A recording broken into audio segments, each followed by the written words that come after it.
नमस्कार, मी श्वेता. तुम्ही पाहताय न्यूज 18 लोकमत बुलेटिनमध्ये तुमचं स्वागत. पाहूयात बातमी. 36 जिल्ह्यांची वेगवान सुरुवात. महायुतीत अखेर दक्षिण मुंबईचा तिढा सुटलाय. दक्षिण मुंबई मतदारसंघातून शिवसेनेच्या यामिनी जाधव यांना उमेदवारी जाहीर झाली आहे. त्यामुळे दक्षिण मुंबईत दोन्ही शिवसेनेत सामना होणार हे आता निश्चित झालंय. शिवसेना उद्धव बाळासाहेब ठाकरे पक्षाकडून अरविंद सावंत यांना उमेदवारी देण्यात आलेलीच आहे. त्यामुळे यामिनी जाधव विरुद्ध अरविंद सावंत असा थेट सामना होणार आहे. धुळे लोकसभा मतदारसंघाच्या काँग्रेसचे उमेदवार डॉक्टर शोभा बच्छाव यांनी जोरदार शक्ती प्रदर्शन करत आपला उमेदवारी अर्ज दाखल केला. यावेळी काँग्रेसचे नेते बाळासाहेब थोरात आणि महाविकास आघाडीचे सर्व घटक पक्षाचे प्रमुख पदाधिकारी आणि कार्यकर्ते उपस्थित होते. विशेष म्हणजे काँग्रेस पक्षाचे नाराज जिल्हाध्यक्ष श्याम सनीर देखील यावेळी उपस्थित होते. सांगलीत काँग्रेसमधून बंडखोरी करत अपक्ष उमेदवारी अर्ज दाखल केलेल्या विशाल पाटील यांना वंचित बहुजन आघाडीनं पाठिंबा जाहीर केला. या संदर्भात प्रकाश आंबेडकर आणि विशाल पाटील यांची भेट झाली. चर्चेनंतर आंबेडकर यांनी सांगलीत कोणताही उमेदवार देत नसल्याचं सांगत विशाल पाटील यांना पाठिंबा जाहीर केला. यापूर्वीच याच भागात वंचितनं प्रकाश शेंडगे यांना पाठिंबा दिला होता. जोपर्यंत एखादा नेता आपल्या सोबत आहे तोपर्यंत तो चांगला, मात्र दुसरीकडे गेल्यावर त्याचं चारित्र्य हनन करायचं ही सतेज पाटलांची कार्यशैली असल्याची टीका धनंजय महाडिकांनी केली. ते कोल्हापुरात झालेल्या पत्रकार परिषदेत बोलत होते. काँग्रेस जर शाहू महाराजांना इतका मान देते मग त्यांचा उमेदवारी अर्ज दाखल करताना राहुल गांधी किंवा सोनिया गांधी का आल्या नाहीत असा सवाल त्यांनी केला.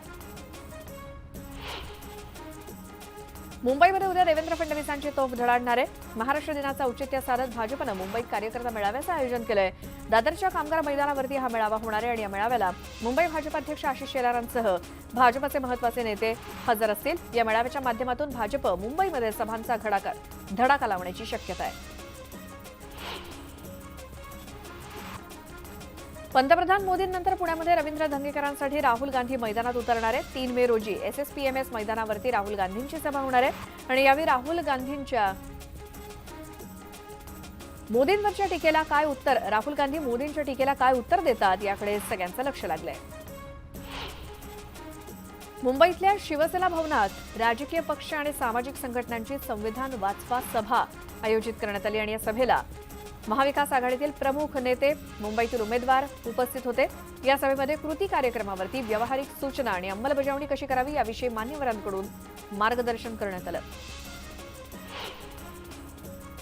मी जेव्हा भारताच्या विकासाची गोष्ट करतो त्यावेळी काँग्रेसच्या राजकुमाराला ताप चढतो अशा शब्दात मोदींनी राहुल गांधींवरती टीका केली. भारताला विघटित पाहणाऱ्या लोकांना पंतप्रधान पदाला देखील विखंडित करण्याची इच्छा असल्याचं मोदींनी म्हटलं. 5 वर्षात 5 पंतप्रधानांची यांची योजना म्हणजे देशाला एकानंतर एकानं लुटल्यासारखं असल्याचं ते म्हणाले. 60 वर्ष सत्तेत असलेल्या काँग्रेसनं मराठवाड्याचा विश्वासघात केल्याची टीका पंतप्रधान मोदींनी केली आणि या काळात ते शेतीसाठी पाणी देऊ शकले नाहीत. 10 वर्षात पाण्यासाठी आम्ही जेवढं काम केलं तेवढं काम 60 वर्ष देखील काँग्रेस करू शकले नसल्याचं मोदी म्हणाले. चांद्रयान लॉन्च झालं पण भारतभर फिरून देखील गेल्या 10 वर्षात राहुल गांधी लॉन्च झाले नाहीत अशा शब्दात मुख्यमंत्री एकनाथ शिंदेंनी राहुल गांधींवरती निशाणा साधला.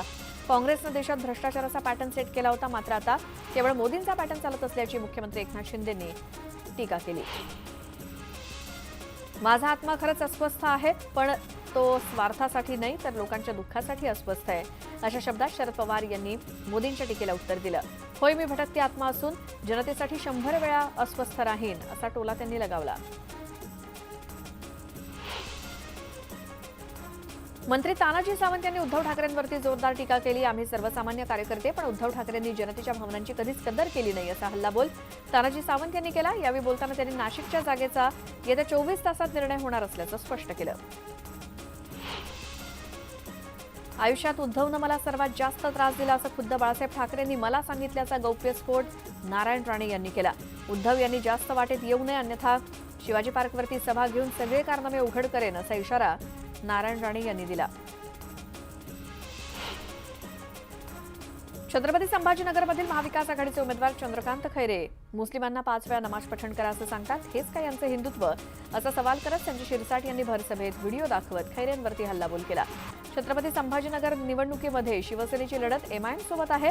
ठाकरे गट यात नसल्याचा टोला त्यांनी लगावला. 400 पेक्षा जास्त जागा मिळणार आहेत, मग मोदी एवढा त्रास का घेतायत? लोकांना पैसे वाटून भर उन्हात का बोलवतायत, असा सवाल एमआयएमचे खासदार इम्तियाज जलील यांनी केला. भाजपनं जर चांगलं काम केलंय तर मग मोदींना भीती कशाची वाटते, असा टोला त्यांनी लगावला.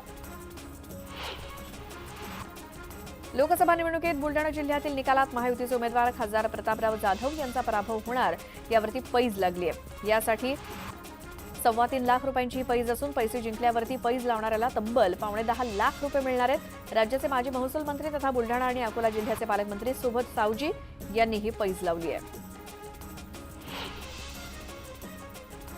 गिरीश महाजन आणि शांतिगिरी महाराज यांच्यातील चर्चा निष्फळ ठरली. शांतिगिरी महाराज अपक्ष निवडणूक लढण्यावरती ठाम आहेत. भाजपकडून उमेदवारी देणं सध्या शक्य नसल्याचं महाजन यांनी स्पष्ट केलं असून महायुतीच्या उमेदवाराच्या पाठीशी उभं राहावं अशी विनंती महाराजांना करण्यात आली आहे. भाजपच्या मनात पुन्हा चातुर्वर्ण्य व्यवस्था आणण्याचा विचार असल्याचा आरोप काँग्रेसचे नेते बाळासाहेब थोरात यांनी केला. भाजप सत्तेत आले तर संविधान बदललं जाईल असा दावाही त्यांनी केला. मात्र राज्यात महायुतीच्या विरोधात वातावरण असून महाविकास आघाडी विक्रमी जागांवरती विजयी होईल असा विश्वास व्यक्त केला. जोपर्यंत रस्ता पूर्ण होत नाही तोपर्यंत एकाही उमेदवारांना प्रचारासाठी गावात यायचं नाही असा इशारा सिंधुदुर्गाच्या शिरवळ ग्रामस्थांनी दिलाय. तसा फलक गावाच्या वेशीवरती लावण्यात आलाय. वेळ पडली तर सफेद शर्ट लाल करायला वेळ लागणार नाही असा इशारा देण्यात आलाय. बुलडाणा जिल्ह्यात 38% मतदारांनी मतदानाकडे पाठ फिरवली. 17,82,000 मतदारांपैकी 6,76,000 मतदारांनीच मतदान केलं नाही. त्यात 3,47,000 महिलांचा समावेश आहे. चंद्रपूरच्या बल्लारपूर तालुक्यातल्या कारवा परिसरात 4 जणांचा बळी घेणारा वाघ अखेर जेरबंद झालाय. बल्लारपूर वन विभागानं वाघाला जेरबंद केलं असून T86M असं या वाघाचं नाव आहे. 10 वर्षांच्या या वाघाला चंद्रपुरातल्या ट्रान्झिट ट्रीटमेंट सेंटरमध्ये रवाना करण्यात आलंय. चांदवडमध्ये ट्रकला धडकून एसटी बसचा अपघात झाला. यात 5 प्रवाशांचा मृत्यू झाल्याचा 28 प्रवासी गंभीर जखमी झाले. मंत्री गिरीश महाजन यांनी उपजिल्हा रुग्णालयात जाऊन गंभीर जखमी प्रवाशांची विचारपूस केली आणि अपघातातील मृतांच्या वारसांना 10 लाख रुपये तर गंभीर जखमींना 5 लाख रुपयांची मदत जाहीर केली. कोल्हापूर जिल्ह्यातील एक उमदा तरुण कार्यकर्ता अवधूत पाटील याचं अकस्मात निधन झालं. याची माहिती मिळताच कोल्हापूर जिल्ह्याच्या दौऱ्यावरती असलेले खासदार डॉक्टर श्रीकांत शिंदे यांनी त्यांच्या घरी जाऊन परिवाराचं सांत्वन केलं. भविष्यात पक्ष कायम तुमच्या सोबत असेल असा विश्वास देखील दिला. उत्तर मुंबई मतदारसंघातील महायुतीचे उमेदवार पियुष गोयल यांनी उमेदवारी अर्ज दाखल केला. यावेळी महायुतीकडून शक्ती प्रदर्शन करण्यात आलं. जनता माझ्या पाठीशी उभी राहील, महायुती यंदा 400 पार नक्कीच करणार असा विश्वास गोयल यांनी व्यक्त केला. पियुष गोयल यांनी राहुल गांधींवरती निशाणा साधला आणि काँग्रेसकडून समाजाला भडकवण्याचं काम सुरू आहे. मोदी सरकारमुळे भ्रष्टाचाराचा पर्दाफाश होतोय. राहुल गांधींना डिपॉझिट वाचवणं देखील कठीण जाईल अशा शब्दात पियुष गोयल यांनी राहुल गांधींवरती टीका केली. आमच्याकडे खूप चांगले उमेदवार आहेत, त्यामुळे कधी कधी चांगल्यातून चांगलं निवडणं कठीण जातं. मात्र आमचे सर्वच उमेदवार निवडून येतीलच असं म्हणत छगन भुजबळ यांनी विश्वास व्यक्त केला. तर नाशिकचा उमेदवार जाहीर झाल्यानंतर आम्ही पूर्ण ताकदीनं उमेदवारांचे अर्ज भरण्यासाठी जाणार असं देखील ते म्हणाले. भारती पवारांनी छगन भुजबळांची भेट घेतली. यावेळी विकास कामांसाठी भुजबळ नेहमीच दिशा दाखवतात आणि योग्य मार्गदर्शन करतात अशी प्रतिक्रिया भारती पवार यांनी दिली. पण 2 तारखेला आम्ही पूर्ण ताकदीनं उमेदवारी अर्ज दाखल करू असंही त्या यावेळी म्हणाल्या. सुनेत्रा पवारांचा पायगुण चांगला आहे. त्यांना उमेदवारी जाहीर झाल्यानंतरच मतदारसंघातली कामं होत आहेत, त्यामुळे सुनेत्रा पवार विक्रमी मताधिक्यानं विजयी होतील असा विश्वास विजय शिवतारेंनी व्यक्त केला. मुंबईतील उर्वरित उमेदवार आज संध्याकाळपर्यंत जाहीर होतील अशी माहिती मुख्यमंत्री शिंदेंनी दिली. तर पियुष गोयल यांचा मोठ्या मताधिक्यानं विजय होईल असा देखील विश्वास त्यांनी व्यक्त केला. कल्याण लोकसभा मतदारसंघातील ठाकरे गटाच्या उमेदवार वैशाली दरेकरांनी उमेदवारी अर्ज दाखल केला आणि त्याआधी आदित्य ठाकरेंच्या उपस्थितीत महाविकास आघाडीनं डोंबिवलीच्या शिवाजी महाराज चौकात शक्ती प्रदर्शन केलं. डोंबिवलीत ठाकरे गटाच्या उमेदवार वैशाली दरेकर यांच्या प्रचारासाठी काढण्यात आलेल्या रॅलीत 1965ची व्हिंटेज कार सर्वांच्या आकर्षणाचं केंद्र ठरली. सर्वांचं लक्ष या कारनं वेधून घेतलं. मालेगाव बॉम्बस्फोट प्रकरणी सुप्रीम कोर्टानं आरोपी समीर कुलकर्णी विरुद्धच्या खटल्याला स्थगिती दिल्यानं कुलकर्णींना मोठा दिलासा मानला जातोय. या खटल्यात दाखल UAPA विरोधात सुरू असलेल्या सुनावणीला समीर कुलकर्णीनं सर्वोच्च न्यायालयात आव्हान याचिका दाखल केली.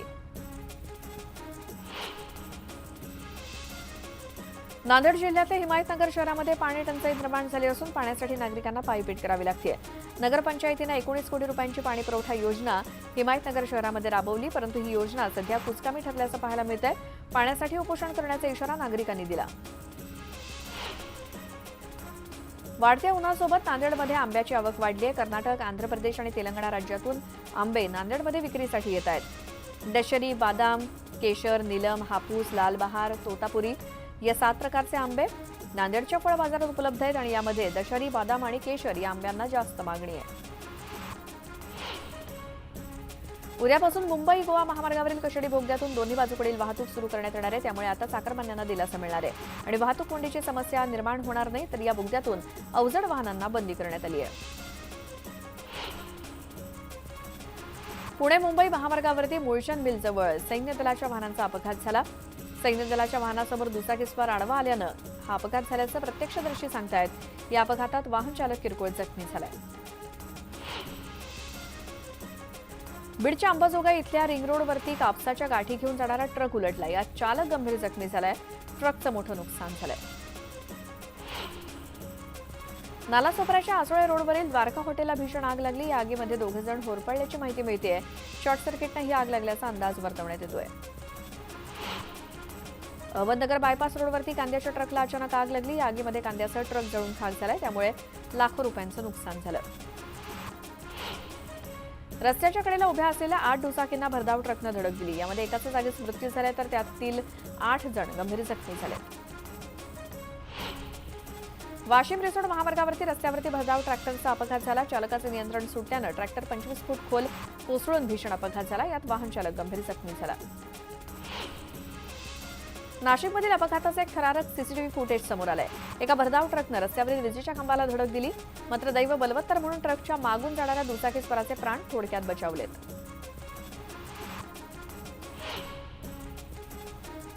आणि बातमीसोबतच वेळ झाली. इथे एका छोट्याशा ब्रेकची आम्ही लगेच परत येतोय. तुम्ही पाहत राहा न्यूज 18 लोकमत.